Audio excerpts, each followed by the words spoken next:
తెలంగాణలో నూతన ప్రభుత్వం ఏర్పాటైన సందర్భంగా తెలంగాణ 1969 ఉద్యమకారులు అసెంబ్లీ ఎదురుగా ఉన్న గన్ పార్క్ అమరవీరుల స్తూపం వద్ద నూతన ప్రభుత్వానికి సంఘీభావం తెలిపారు.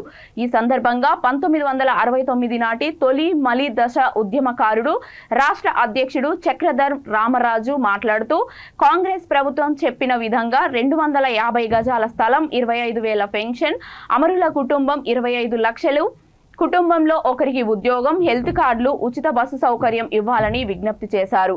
గత ప్రభుత్వం వారిని పట్టించుకోలేదని, కాంగ్రెస్ ప్రభుత్వం వారికి అండగా నిలవాలని కోరారు.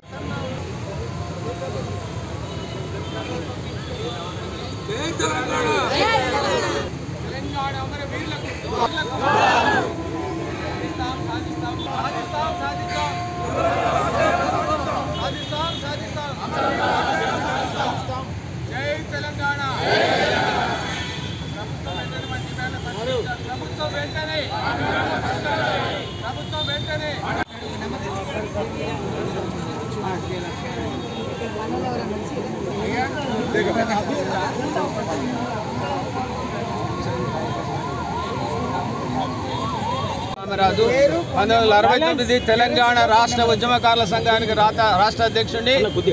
ఈరోజు 1969 తెలంగాణ ఉద్యమకారులు రాష్ట్ర వ్యాప్తంగా ఇక్కడ ఎందుకు జమైందంటే నూతనంగా ఏర్పడినటువంటి రేవంత్ రెడ్డి గారికి శుభాకాంక్షలు తెలియజేయడానికి ఇక్కడ మేము జమైనాము. ఎందుకంటే గత ప్రభుత్వం ఏదైతుందో నిరంకుశమైనటువంటి పాలన చేసింది. ఉద్యమకాలను కనీసం గుర్తించలేదు. మా డిమాండ్లను పరిష్కరించమని దగ్గరికి పోతే ఇంటర్వ్యూ కూడినటువంటి దుర్మార్గమైనటువంటి పాలన అంతమైనటువంటి సందర్భంగా మేమంతా ఇక్కడ రేవంత్ రెడ్డి గారి ప్రభుత్వానికి అభినందనలు తెలియజేయడానికి ఇక్కడ చేద్దాం.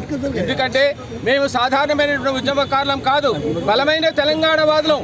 తెలంగాణ రాష్ట్ర సాధన కోసం జరిగినటువంటి ఉద్యమాలన్నింటిలోకెల్లా కీలకమైన ఉద్యమం 1969 తెలంగాణ ఉద్యమం. ఆనాటి ఉద్యమం లేకపోయినట్టయితే మళ్ళీ ఉద్యమం లేనేలేదు, అసలు తెలంగాణ రాష్ట్రం ఏర్పడలేకపోయేది. మేము ఆనాటి ఉద్యమంలో 369 మంది ఉద్యమకారులు పోలీసు చుట్టాల బలైనరు. విద్యార్థులు 1 సంవత్సరం మొత్తం కూడా చదువు పోగొట్టుకొని ఉద్యమంలో ఉండి జీవితంలో ఎంతో నష్టపోయినరు. ఆనాటి ఉద్యమం చరిత్రాత్మక ఉద్యమం. కాసు బ్రహ్మానంద రెడ్డి ప్రభుత్వం ఆనాడు ఉన్నటువంటి పోలీసు యొక్క దమనకాండలు రోజు దెబ్బలు తిని అనేక రకాల ఇబ్బందులు పడి జైల్లోకి పోయి నెలల తరబడి జైల్లో ఉండి మరి ఒక స్వతంత్ర ఉద్యమంలాగా మేము ఆనాడు పోరాటం చేసినాం.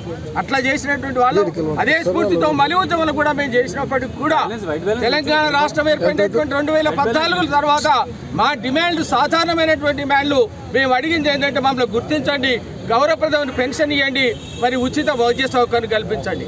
ఈ డిమాండ్లను కూడా కనీసం వినకుండా ఆయన దుర్మార్గంగా ఉన్నటువంటి గత ప్రభుత్వాన్ని మేము తీవ్రంగా ఖండిస్తున్నాం. మరి మేమంతా కూడా మరి కొత్త ప్రభుత్వం ఏదైతుందో వాళ్ళ మేనిఫెస్టోలో పెట్టారు, మా డిమాండ్లను పరిష్కరిస్తామని హామీ ఇచ్చింది. కాబట్టి కొత్త ప్రభుత్వానికి మేము పూర్తిగా మద్దతు తెలియజేయడమే కాకుండా ప్రభుత్వాన్ని ఏం కోరుతున్నామంటే రాష్ట్ర వ్యాప్తంగా ఉద్యమకారుల యొక్క మొత్తం సమాచారం